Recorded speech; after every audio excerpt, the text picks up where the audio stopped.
नमस्कार दोस्तों।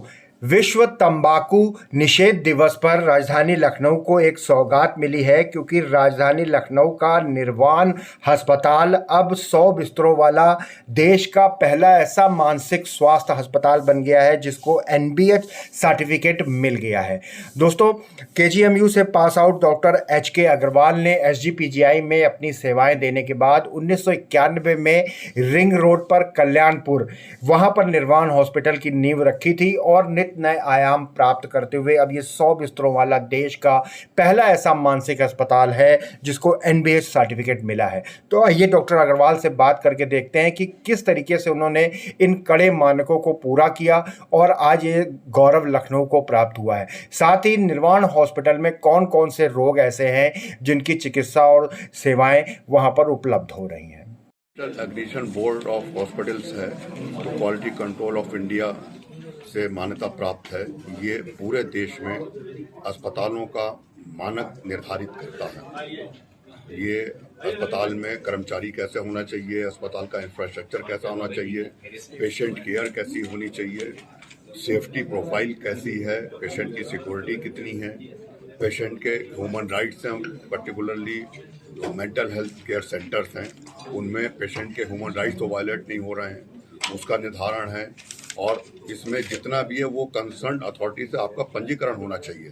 जैसे हम लोगों का CMO से पंजीकरण होना चाहिए, मेंटल हेल्थ अथॉरिटी से पंजीकरण, फिर हमारा एम्प्लॉयज़ के लिए PF अथॉरिटी से होना चाहिए, सर्विस रूल्स हम अवॉइड पूरे उसको पालन करें, फिर फायर का पूरा NOC होना चाहिए, सीवेज डिस्पोजल का, पॉल्यूशन कंट्रोल का, इस प्रकार से 17 प्रकार के NOC काम करते हैं जी। तो ये मानसिक सुरक्षा के क्षेत्र में, मानसिक चिकित्सा के क्षेत्र में ये पहला देश का 100 बेडेड हॉस्पिटल है जिसको ये मान्यता प्राप्त हुई है जी। सर, निर्वाण में कौन कौन सी सुविधाएं उपलब्ध हैं, किस किस तरीके का उपचार हो रहा है? निर्वाण में जो मानसिक रोग है, जैसे उलझन है, घबराहट है, डिप्रेशन है, स्किज़ोफ्रेनिया है, मैनिया है, नशा है, जो सेक्सुअल डिसऑर्डर हैं, मैरिटल कॉन्फ्लिक्ट है, और आजकल ये मोबाइल और इंटरनेट एडिक्शन है, या ये अब तो डाइवोर्स वगैरह के सुसाइडल आइडियाज़ ये बहुत आने लगे। तो इस तरह के लोगों का जो दवाओं से और मनोवैज्ञानिक उपचार, काउंसलिंग जिसको बोलते हैं, उसका पूरी तरह से इलाज किया जाता है। और यहाँ पर सभी विधाओं के योग्य और पंजीकृत कर्मचारी उपलब्ध है। जैसे अगर नर्सिंग होंगे तो नर्सिंग काउंसिल से रजिस्टर्ड होंगे, क्वालिफाइड होंगे। अगर साइकोलॉजिस्ट हैं तो वो इनका जो RCI है उससे रजिस्टर्ड होंगे। फार्मेसी काउंसिल से रजिस्टर्ड होंगे। जो डॉक्टर हैं वो हम लोगों के मेडिकल फैकल्टी से रजिस्टर्ड होंगे। तो अनुभवी और क्वालिफाइड स्टाफ यहाँ पर पूरी तरह से सिस्टमेटिक इलाज करता है और पूरा ट्रांसपेरेंट रहता है। आपका मरीज का इलाज कैसे हो रहा है वो कैमरे से आप देख सकते हो कभी भी, और सारे रिकॉर्ड्स बिल्कुल ट्रांसपेरेंट और उस पर फोन पर रहते हैं।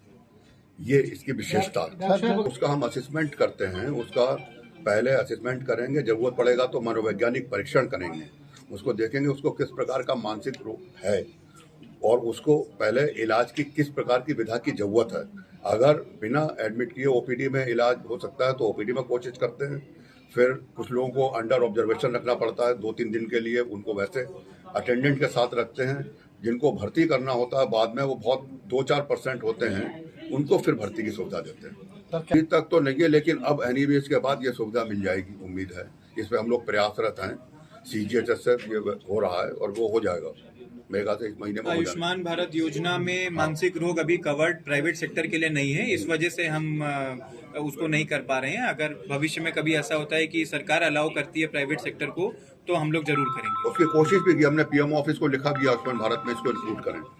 और दोस्तों, डॉक्टर अग्रवाल ने खर्चों को लेकर के भी एक बात कही। उन्होंने कहा कि 700 रुपए प्रतिदिन से यहां पर अगर अस्पताल में रुकना हो तो वो स्टार्ट हो जाता है। 1200 रुपए में AC रूम है और जो सबसे लग्जरियस रूम है वो 2200 रुपए का है, जिसमें कि इलाज और खान पीन का सारा खर्चा, यहां तक कि अटेंडेंट का भी जो खाने पीने का खर्चा है वो भी इंक्लूड है।